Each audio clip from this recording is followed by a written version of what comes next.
Okay, thank you very much. So we heard quite a bit this week how Andrei Zelevinsky touched people's lives and people became cluster addicts and so on. And certainly touched my life.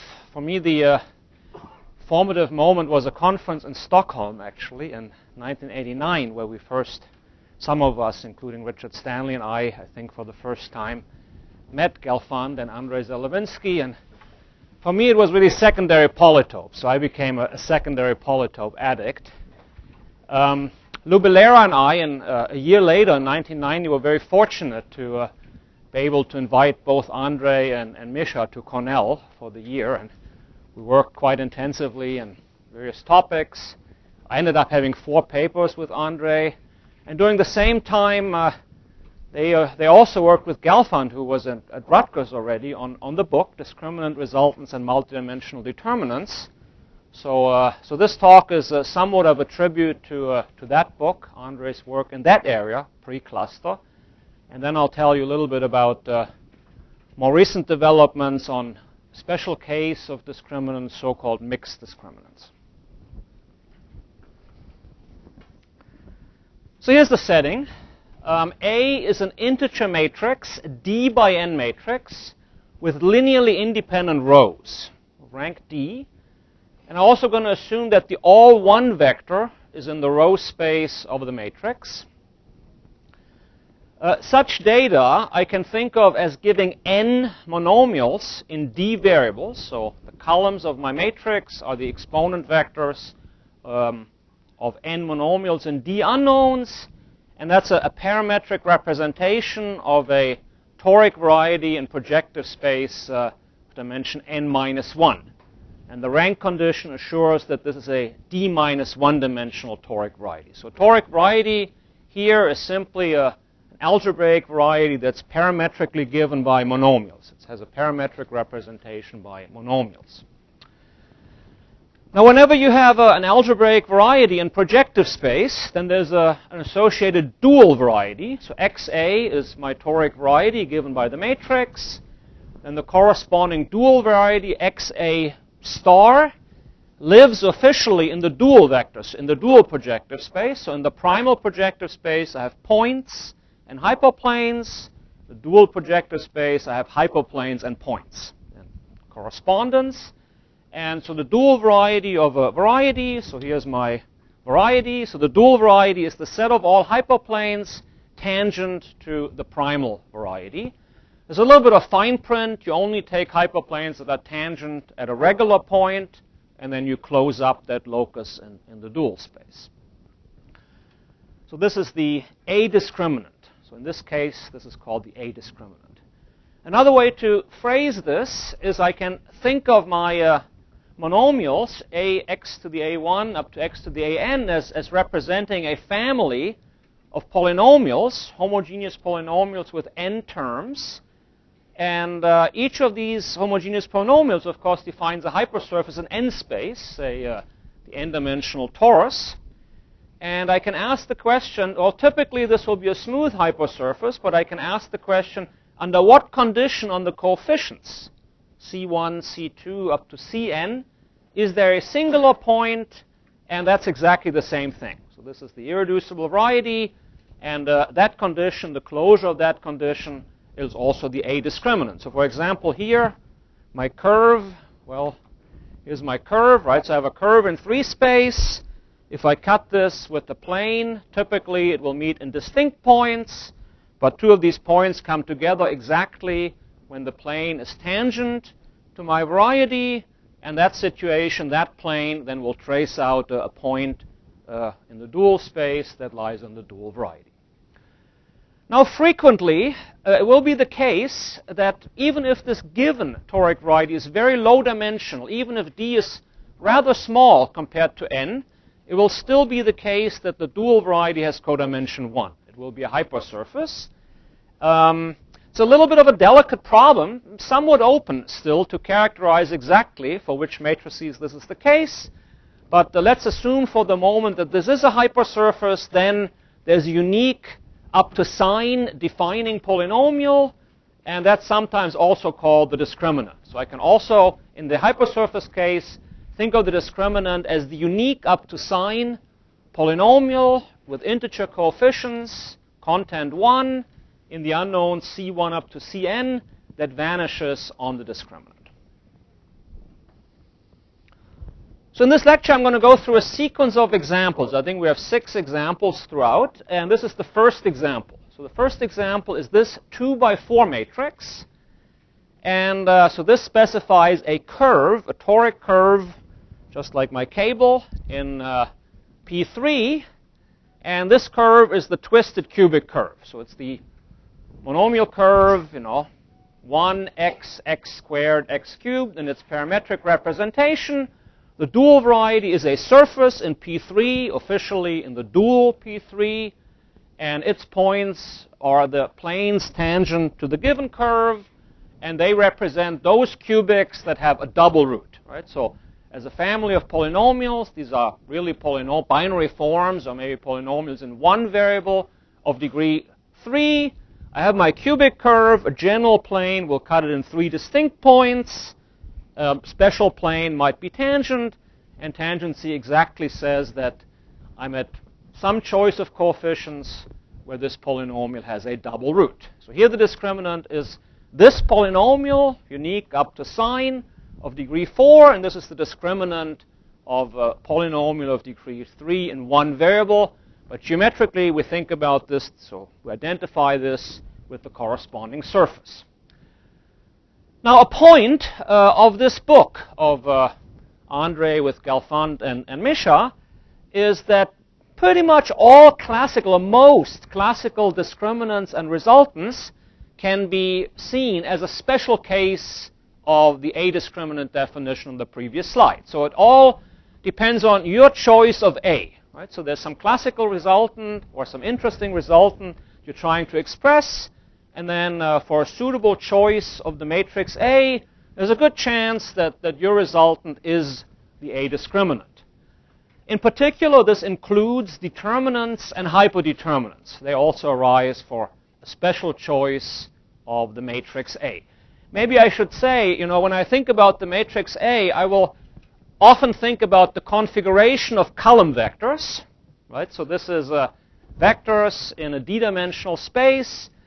By my assumption that the all one vector is in the row space, they span an affine space of dimension d minus 1. So really, I can talk about the matrix A also as a configuration of n points in an affine space of dimension d minus 1, or I can draw a polytope, a d minus 1 dimensional polytope with at most n vertices. That's the convex hull of these columns. Okay, so what is a determinant? Of course, there are many, and this is the old-fashioned ordinary commutative determinant. Of course, there are many definitions of the determinant.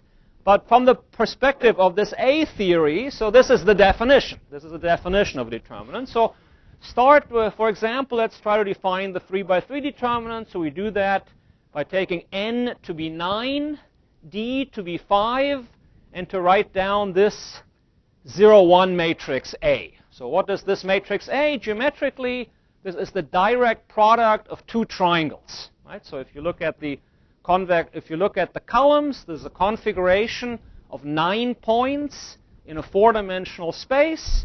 And, well, if you unravel this, this is exactly, as a polytope, this is the direct product of 2 triangles, a 4-dimensional polytope with 9 vertices and 6 facets, something like the 4-dimensional Toblerone.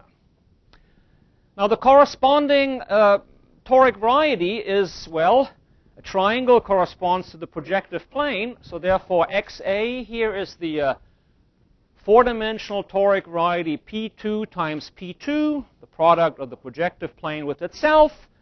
But this comes in an embedding in P8, right, by these monomials. And this is the Segre variety. It's the Segre product in P8. Well, the dual variety, by definition, is the A discriminant. So this is the cubic hypersurface. So it's the hypersurface consisting of all planes, hyperplanes in P8, that touch, right, the Segre variety. So the Segre variety is Another way to say this is matrices of rank 1. Right? So I have the manifold of 3 by 3 matrices of rank 1. A plane is tangent to that manifold if and only if that plane has rank 2. Okay, so there's a complementarity. And so a posteriori, we learn that this is a hypersurface, the discriminant, and this is a hypersurface of degree 3. And that hypersurface we call the determinant. Right? So it's a certain hypersurface whose unique expansion is a polynomial of degree 3 with 6 terms and 9 unknowns. And it's this polynomial. So we've given a definition of the 3 by 3 determinant.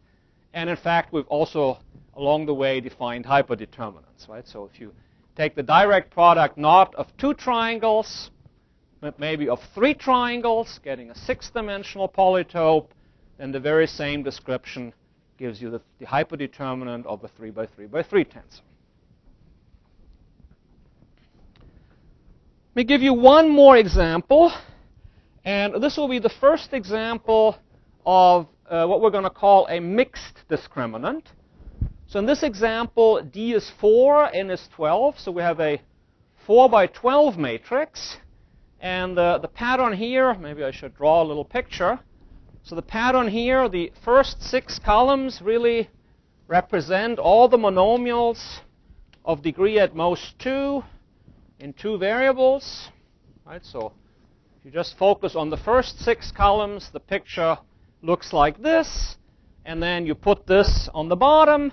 And then you replicate the same picture at height 1, right? Giving together a Toblerone again, a triangular prism, but with the triangle inflated. And this is this configuration. Okay? So this is a configuration of 12 points in the affine 3 space obtained by taking this picture on the floor and then the same picture at height 1 forming a triangular prism. Now, to interpret the A discriminant in this case, we look at the system of 2 polynomials in 2 unknowns prescribed by this Newton diagram. So this is a picture for a quadratic polynomial in 2 variables with 6 unspecified coefficients. We'll have 2 of these, right? One for the triangle on the floor, one for the triangle at height 1. And these are my polynomials f and g. So I have 2 conics in the plane. Well, if you have 2 general conics in the plane, complex projective plane, they will meet in 4 points. It could happen, though, that for special choices of coefficients, 2 of the 4 points come together. So that would be a point at which the 2 conics are tangent. And this happens if and only if the A discriminant is 0. So in this case, if you unravel the definition of the A discriminant on the first slide, it translates into this condition that 2 of the 4 roots come together, the 2 conics are tangent. It's a hypersurface again. It's a very classical polynomial known as the tact invariant. So Salmon's book on higher abstract algebra and curves from the 1840s talks about this. It's a very small polynomial. It has only 3,210 terms. It has a bi-degree 6, so it has degree 6 in the coefficients of f. Separately, it has degree 6 in the coefficients of g. And the number 6, well, that says, if you're given a conic, it's related to a very classical, enumerative geometry question, given 5 conics in the plane, how many conics are tangent to the given conic? Well, each condition has degree 6. And then naively, one thinks the answer might be 6 times 6 times 6 times 6, but it's not quite true. And that led to enumerative geometry. So in more geometric language, so here the corresponding toric variety is a P1 times P2, the toric variety of the triangular prism. And this matrix defines the embedding into P11 given by the line bundle O of 1, 2 on this product. Pardon me? No, they don't. They give the symbolic representation. So at that time, the sort of the official way to write down a polynomial was the symbolic method. So they write down this polynomial in terms of symbolic representation. Okay, so that's the tact invariant for two conics in the plane. Any questions, Vera? Okay, so that was my first three examples. Let me talk a little bit about the book. So I'd like to sort of summarize, this is, of course, has lots and lots of material, and depending on what copy you give, it might also have control theory in it, But so the copy that I have, and in my reading, has the following points. So among the points, there are the following 5 key lists. So the goal, one big goal in this book, is to determine the Newton polytope of the discriminant. And of course, once you know the Newton polytope in particular, you know the degree. So the degree is a number, classically, right, or possibly a pair of numbers. But the more information is given by the Newton polytope of the discriminant. Now, the motivation for that came from the study of hypergeometric systems. So there was a background to this, the A hypergeometric or GKZ hypergeometric systems, and understanding the singularities of these hypergeometric systems led to the discriminant and led to the desire of understanding the degree in the Newton polytope. So that was a big goal to describe this Newton polytope. Now, it was sort of hard. It's hard to get to the discriminant. If you read the book, and I strongly encourage you to do so, it's actually quite a struggle to get your hand onto the discriminant, and it's a little bit easier to work with an outer approximation. So this is some other polynomial called the principal A determinant, E sub A, that is guaranteed to have the discriminant as a factor. And the principal A determinant, well, one way to represent it is the product over all faces of the polytope A, over all faces of all dimensions. So you take my Toblerone, I take the product over the solid thing, the 5 two-dimensional faces, that have 5, 9 edges, 6 vertices. For every face of every dimension, you have a discriminant, you multiply them up, you raise them to appropriate exponent, delicate appropriate exponents, and you get the principal A determinant. And that's an easier object to get your hands on combinatorially. There's my love, the secondary polytope. So the secondary polytope is the Newton polytope of the principal A determinant. So the beautiful formula that Sergei wrote down in the first lecture really reflects the fact that the secondary polytope arises as the Newton polytope of the principal A determinant. And then after the fact, we learn that the vertices correspond to the regular triangulations. So out of this theory, it follows that the sort of extreme degenerations, the vertices of the principal A determinant, are in one-to-one correspondence with the regular triangulations, and then the exponent vectors in that leading monomial are given by the formula that Sergei explained. Okay, so that's nice, right? So now we have the principal A determinant, but we don't have the discriminant quite yet, okay? Because to get from this principal A determinant to the discriminant, we have to form an alternating product. We have to sort of unravel, do an alternating product over all the faces, and try to get the discriminant. Now, when the toric variety is smooth, and in the examples, all the examples I had so far, the toric variety was smooth, although in many, many, many applications of this theory, the toric variety is not smooth, and it's not projectively normal. Okay? So in many applications, A will not be smooth, but if the toric variety is smooth or has dimension at most 3, I believe, then the explicit formulas for the Newton polytope of the discriminant, and hence of the degree, by an alternating product that then at the level of the degree translates into an alternating sum. Okay, so that's a big point in the book. Now these formulas, I like to stress this, they are alternating sums over all the faces of the polytope. And in the smooth or low-dimensional case, we get exact formulas for the degree, and we can also tell whether or not the discriminant is actually a hypersurface. Let's do one particular example. So in example 2, I introduced the 3 by 3 determinant. So let's see how this works in the 3 by 3 determinant.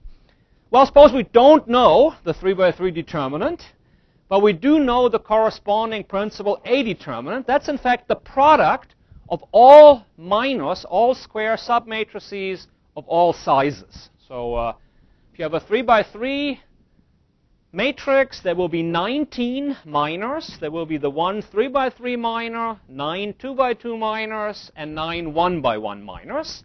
If you multiply them up, right? So if you multiply those out, then you get the principal A determinant, and you get the vertices. So now this polytope has 108 distinct leading terms corresponding to the 108 regular triangulations of the direct product of two triangles. So if you take a triangle, take another triangle, it's a little exercise maybe for the grad students, right? You take a triangle, take another triangle, you multiply them, and then that resulting four-dimensional polytope admits 108 triangulations, all of which are regular. Okay? But now you can see what's happening, right? So there are 108 leading terms in the A determinant, in the A determinant, but to get to the discriminant has only 6 terms, right? We learned it's the determinant.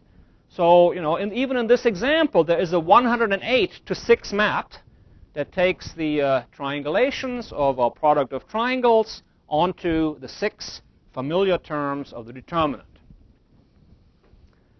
So this shows a little bit the contraction. So it's an outer approximation, and sometimes it's overkill. Now the other issue is, what if the toric variety is not smooth? Well, if the toric variety is not smooth, the particular formulas that are given here, they don't work in higher dimensions, and it's quite a bit more delicate to extract the discriminant from the principal A determinant. Now, there was another representation, so I'm going to now slowly move, to more recent work. So in the book, there was another representation, a parametric representation of the discriminant, known as the Horn uniformization. Again, that stem actually that came from work on Horn 100 years ago on bivariate hypergeometric functions. And here's the formula. It's a very elegant formula. It says the discriminant, the dual variety of A, is the Hadamard product of the toric variety times the row space of A. Now, I'm doing a little bit of violence here in the sense that I'm identifying, this lives in a projective space and this lives, in the dual projective space. But, among friends, let's identify these two spaces, and then this formula will be true. What does this formula mean? So this is the Hadamard product of two varieties. Well, first of all, this simply means the coordinate-wise product. So I have any vector, any point in here, any point in there, and I simply multiply the two vectors coordinate-wise, and I do this for any pair of points. That, of course, is a rational map, right? I might be unlucky, and two non-zero vectors might have Hadamard product 0, so I have to be a little bit careful about extending this to projective space, but that's the Horn uniformization. Now, what does this mean geometrically? Well, it means the following. The toric variety, the dense orbit in a toric variety, after all, is a group. So it has an identity, right? So, well, let's look at the tangent space at the identity, right? That's a tangent space of some dimension. Well, let's look at all the hyperplanes that contain that tangent space. That's a linear space in the dual projective space, right? So all the hyperplanes containing a given line, say, that's a linear space. And that linear space is the row space of A, right? So the row space of A really represents the tangent space of the toric variety at the identity of its group.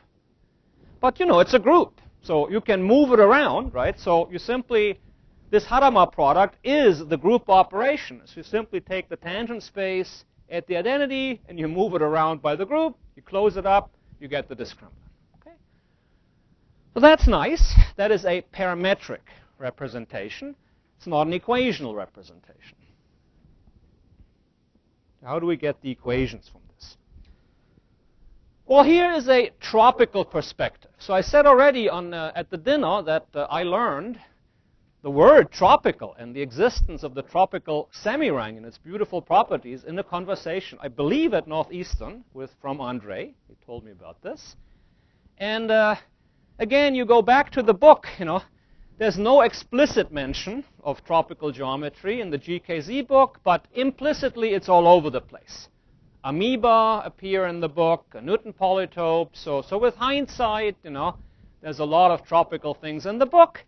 And the nice thing, here's a theorem that in this form, was first formulated in this paper with Dickenstein and Alicia Dickenstein, Eva Feichtner, called the tropical discriminant. It says the Horn uniformization formula tropicalizes gracefully. Right? Why is that? Well, because the logarithm of a product is the sum of the logarithms. The Hadamard, if you have a variety presented as a Hadamard product of two other varieties, well, the tropical varieties just add up. That's how tropicalization works. So here, what I said, we have some variety we're interested in, the discriminant. We present it as the Hadamard product of two other varieties, a toric variety and a linear space. Well, if I know this tropicalization and this tropicalization, I just add them up. I just take the Minkowski sum of two polyhedral complexes. Okay, that's what this theorem says. And what are these tropicalizations? So, well, for the linear space, so this is the tropicalization of the row space of A, that's sometimes called the Bergman fan of the matroid. So this is a certain fan that we read off from the matroid of A. And what's the tropicalization of a toric variety? Well, it's a linear space. Again, tropicalization takes multiplication to addition. A toric variety is simply, multiplicatively parametrized by monomials. So therefore, its tropicalization is additively parametrized by linear forms, and such a thing is called a linear space. So we learned that the tropicalization of the A discriminant is the kernel of A, Minkowski sum with the Bergman fan of A. That's just the tropicalization of the formula. Now, the way this works in tropical geometry is not only do we have polyhedral fans, but every maximal cone in the polyhedral fan comes with a positive integer weight. It's a weighted fan. It's balanced, so it satisfies the usual, locally in every codimension 1 cone, I have a balancing condition. And so this tropical variety is a weighted fan, usually of codimension 1 in R to the n. Now, as a result, in tropical geometry, that says, it's essentially the fundamental theorem, or follows from the fundamental theorem, that the dimension of the tropical variety equals the dimension of the classical variety. So we have the classical discriminant. It, may or may not have codimension 1, but whatever its dimension may be, it's the same as the dimension of the tropical variety. Now, in the codimension 1 case, it is the normal fan that follows from the GKZ.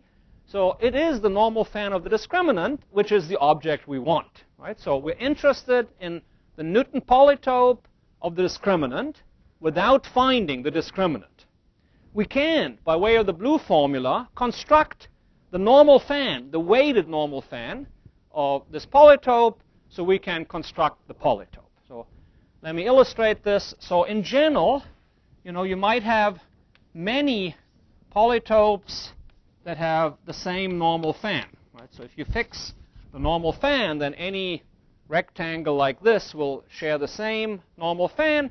But once you give positive integer weights to these maximal cones, then, the polytope is uniquely determined. So the fan, together with the integer weights, will determine the polytope. So we here determine the Newton polytope of the discriminant by the blue weighted fan.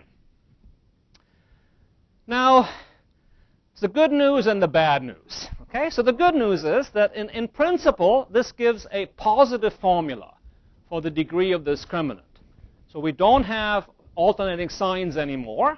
We can derive from this a positive formula. That's nice in combinatorics. In combinatorics, if you're interested in a positive number, you'd rather have it expressed as a positive sum of known quantities rather than an alternating sum of known quantities.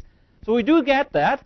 On the other hand, this positive formula is sort of a geometric kind, and it's complicated in its own right. So unfortunately, in many applications, this gives another way of representing the degree that's sometimes advantageous to the previous alternating formula and sometimes not. So sometimes it's better, sometimes it's worse. Okay?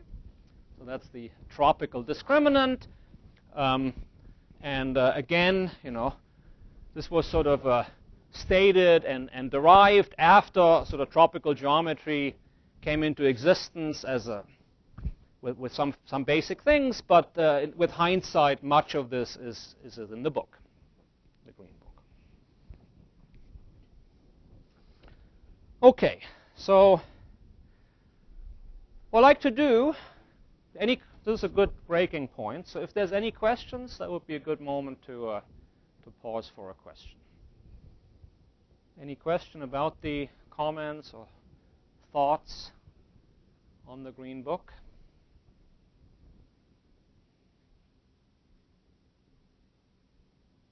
Okay, so what I'd like to do in the second half of the talk is to focus on the mixed case, a specific situation where we have a system of n polynomial equations and n variables. And here these are Laurent polynomials because my matrices might have negative integers for their entries. Now, of course, systems of n equations and n variables are absolutely fundamental. I mean, in the sciences and engineering, in many, many applications, you model objects by systems of equations, and the square case is sort of the basic case, right? You expect such a system to have a finite number of solutions, and we want to study, these solutions. Now, here in the GKZ context, we're going to assume that these are sparse polynomials. We specify the support. So the ith polynomial, we say ahead of time that the terms x to the a that can occur lie in some lattice configuration ai, and we have unspecified coefficients called CIA, no pun intended. So these coefficients we don't know, but we specify the support. Now, the basic theorem here is Bernstein's theorem, also known as many applied people call that the BKK bound, Bernstein, Kushnirenko, Hovansky bound, which says the number of solutions to such a system is the mixed volume of the Newton polytope. So if I write Qi for the convex hull of Ai, and that's a polytope in R to the n, or possibly full dimension, possibly lower dimensions, and the mixed volume here will be a positive, non-negative integer, say positive integer, and that integer is the expected number of solutions in the algebraic torus, and C star to the n. So if I have random coefficients, so if my coefficients come from some Zariski open dense subset in the space of coefficients, I will have finite number of distinct roots, and that's the mixed volume. Okay? So, okay. Well, now, what are the degenerate situations here? Well, it could happen that for some special choices of coefficients, two or more of these solutions can come together. So here, in this example, the mixed volume, so here, we would look at this system. If you have two equations with these supports, right, then the mixed volume of these two triangles is 4. The mixed volume is in this case, is the area of the sum minus the sum of the areas. Well, the sum of this is a triangle of side length 4, right? So the mixed area is the total area minus, these two areas, and that's 4, right? So Bézout's theorem, the surprisingly useless Bézout's theorem, is a very special case of the Bernstein theorem, which says the number of solution is the mixed volume. Now we're going to be interested in we're going to be interested in multiple solutions. So I'm going to say an isolated solution of such a system is a non-degenerate multiple root if the following holds: if the n gradient vectors are linearly dependent at that point. So each of my equations has a gradient vector. Together they make up the Jacobian of the system, and I want them to be linearly dependent. So I want the Jacobian to drop rank at that point. But I don't want them to be too degenerate. I want that any n minus 1 of the gradient vectors should be linearly independent. Okay? So I want the matrix, the Jacobian matrix, to drop rank by just 1 in this map. Okay? That's I'm going to call a non-degenerate multiple root.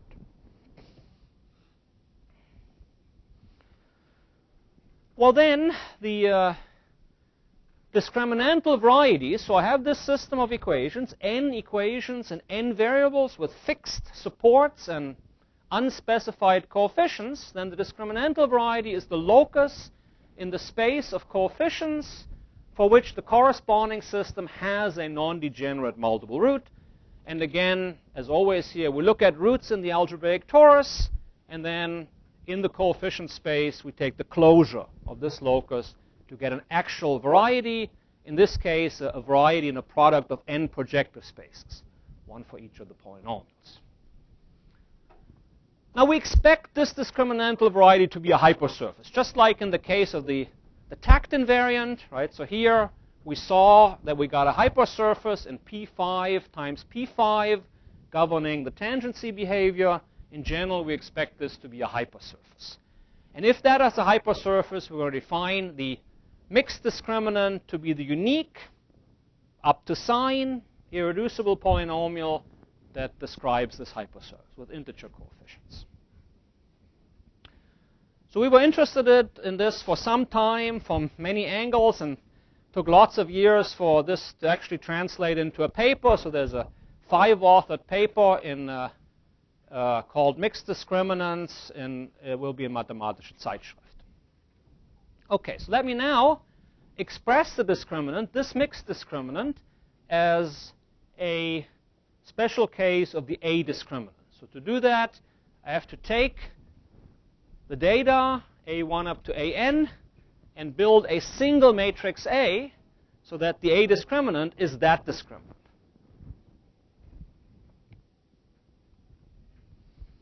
That's called the Cayley trick. Right? There's a section in the book in great detail.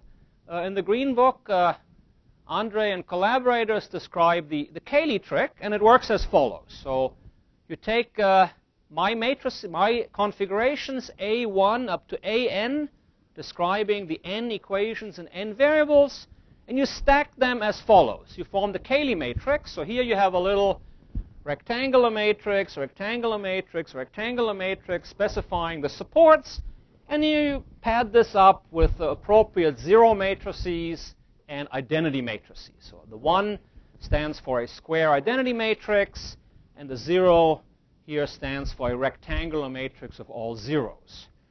So if I start with n equations and n variables, this matrix has 2n rows, and the number m of columns is the total number of monomials that I see in my system. Oh, I'm sorry, these are actually row vectors, right? So you make one row vector. So these are 0 row vectors. This is a 1 vector. I'm sorry, 1 is the all 1 vector, and 0 is the all 0 vector. Well, with that in mind, the mixed discriminant under my definition of non-degenerate root, the mixed discriminant is precisely the A discriminant of the Cayley matrix. So if I form the A discriminant for this large matrix, then I recover the mixed discriminant on the previous slide, and that was exactly what I described by putting a triangle on the floor and another triangle at height 1. That's exactly this construction. So this Cayley construction, geometrically, you take your n polytopes and you sort of form the join of them, right? You place, 1 in each of an affinely independent coordinate, and then you take the convex hull. So how can we use this to do something? So, well, let's see a couple more examples. So here's my example 4. So suppose somebody gives me a special system of two quadratic equations. So my engineering friends say, well, Bezout's theorem is nice, but I have a special system of quadrics. The support looks like this. I don't have an x squared term, and I don't have a y squared term. I have two bilinear systems and two unknowns, x and y. Okay?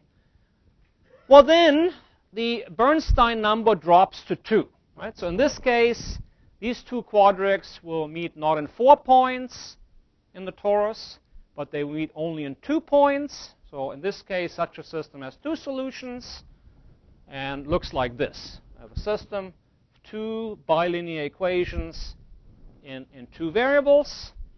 And these two solutions may either be distinct or come together. Right? So the mixed discriminant is a polynomial in these 8 unknowns, homogeneous in the A's, homogeneous in the B's, that vanishes whenever the two solutions come together. Now the Cayley matrix from the previous slide, so if you unravel this padded matrix construction, so now I take my square, put it on the floor, another square on top, so I get the standard 3-dimensional cube. So the Cayley configuration here is the standard 3-dimensional cube. The toric variety corresponding to the standard 3 cube is P1 times P1 times P1. Right? So we're talking about the Segre variety, P1 times P1 times P1, embedded in P7. And this discriminant is the dual hypersurface. So the hypersurface dual to that 3-dimensional Segre variety. And it's a certain polynomial of degree 4, quadratic in the A's and quadratic in the B's. And this is the 2 by 2 by 2 hyperdeterminant here written out. Okay, so this is the mixed discriminant in this case. So I chose this example to sort of give you one example of a hyperdeterminant, now interpreted as the mixed discriminant of two bilinear equations and two unknowns.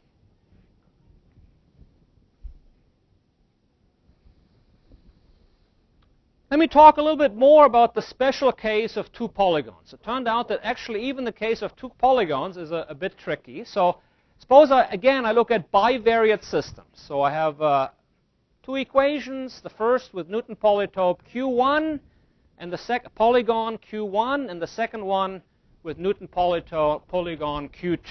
So here's my Q1, here's my Q2, and then maybe I have the Minkowski sum.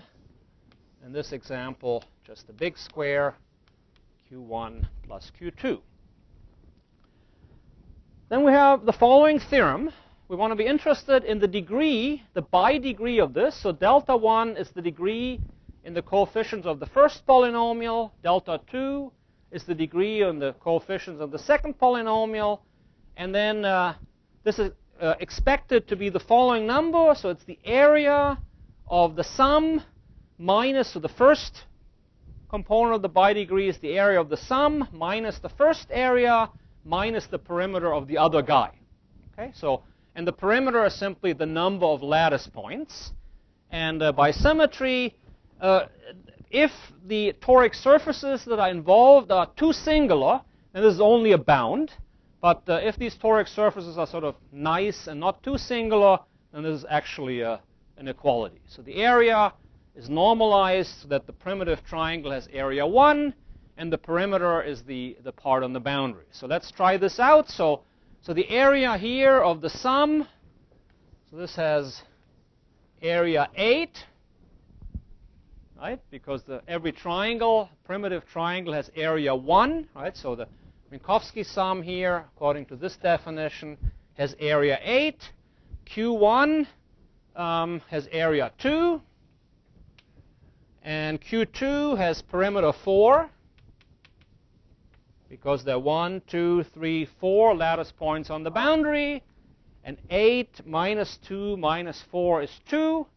So that explains that the previous polynomial had bi-degree 2, 2. Right? So it was homogeneous of degree 2, both in the A's and in the B's. So that's the two-polygon case. So this is the sort of general tact invariant for two general curves in the plane.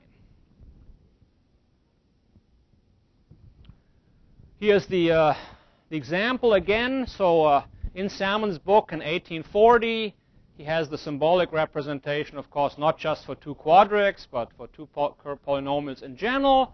So I have two dense general polynomials in the plane of degree d1 and d2. Then the classical Techt invariant has this bidegree d squared, d2 squared plus 2d1 d2 minus 3d2. And the other one by symmetry, and this is exactly this formula. So this is, first expression is the area of the sum minus the area of the first triangle minus the perimeter of the second triangle. Now, if we have a sparse situation, if I have polynomials that do not use all terms, then this inequality is typically strict. And here's an example to illustrate this. So suppose f1 is a polynomial of degree 1, d1, that's very, very sparse. All I have is the extreme term. So I have the constant term, I have the x1 to the d1 term, and the y to the d1 term. And likewise for the second polynomial. So I drop all the vertices that are not, I drop all the terms that are not vertices of the Newton triangles. And to make this true, let me assume that d1 and d2 are positive coprime integers. Well, then I have to modify this. I have to, this term that I subtract, I make a little larger. So in the first entry, I now take 3 times d2 times the minimum of d1 and d2, and then likewise in the other expression. So then the degree will drop a little bit. And I'm showing this example because I like to show you this piecewise polynomial behavior. So if I have my exponents, I vary my exponents. This example suggests a piecewise polynomial behavior in the degree. Now that is a feature of tropical geometry. In tropical geometry, we vary the coefficients. If we study a system of polynomial equations in ordinary algebraic geometry, we wiggle the coefficients. Right? So as we vary the coefficients, we get ordinary families of algebraic varieties. We get Hilbert schemes and so on. So usual algebraic geometry, by varying the coefficients, we get families of algebraic varieties, and we study behavior under such families. In a tropical situation, we vary exponents. And we study behavior as the exponent varies. And this is a tiny instance of that. So here I have a polynomial system, but rather than varying the coefficients, here in this formula, I'm interested in varying the exponents, the d1 and d2, and I uncover this sort of piecewise polynomial behavior as I vary the coefficients. So what I'd like to do on the next slide is to state a general result to this effect.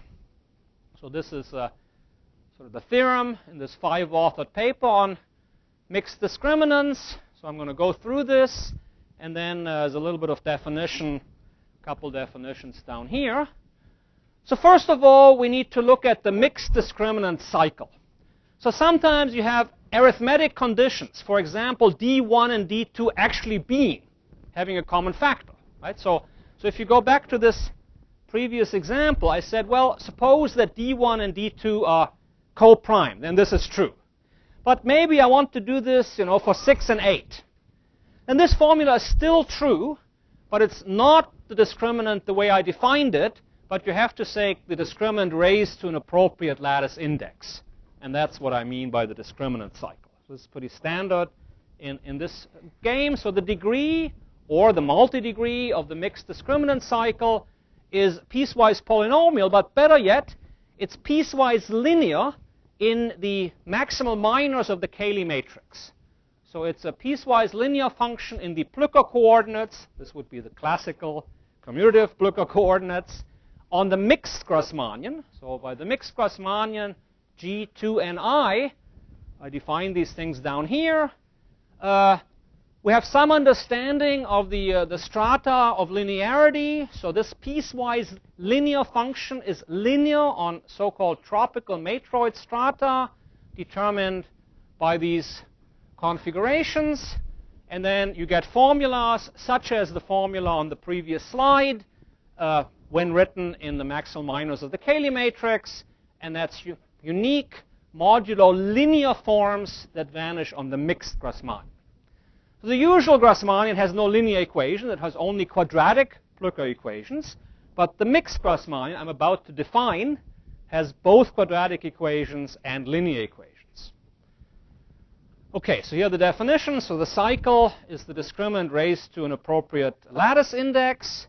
And by the mixed Grassmannian, I mean the parameter space for all 2n-dimensional subspaces that arise as row spaces of Cayley matrices, where I is the given partition of the columns. Right? So altogether in my polynomial system, I have m monomials appearing, but they are sprinkled over the polynomials.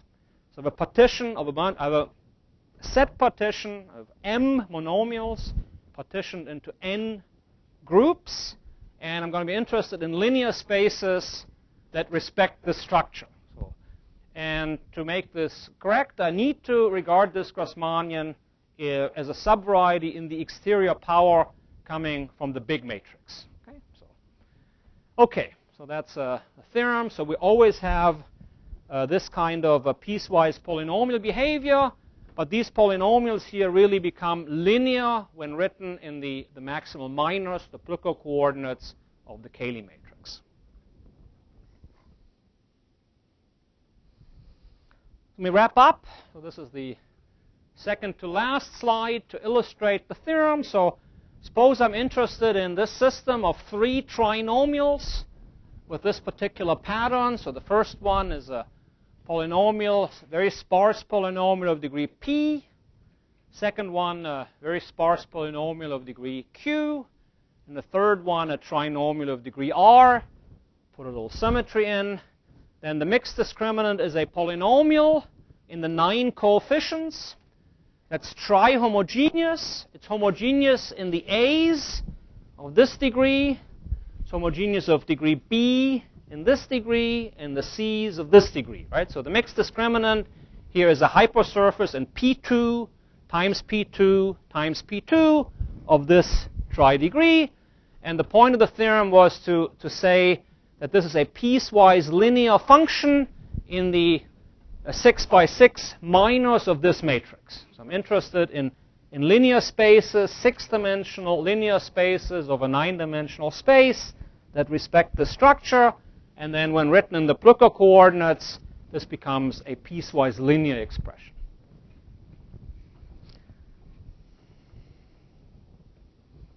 Okay, so I'm standing between you and lunch, so I'm going to end a couple minutes earlier. Here's the conclusion. Supposed to bring greetings from Alicia Dickenstein. So she posted this paper with 2 co-authors on Wednesday, dedicated to Andrei, on the same topic where they developed this further, the theme of mixed discriminants. The 2 co-authors, Emiris and his student Anna, are computer scientists. And the point here is this study of system of n polynomials and n variables is of great interest, as I said, to computer science and engineering. And so I said here it's a fundamental task with numerous applications. And I think it's very, very clear, sort of my role to make this point here, is that the work of Andrei and his collaborators on discriminants, understood very broadly and mostly culminating in the Green Book, had a very significant and lasting impact in polynomial system solving and its applications.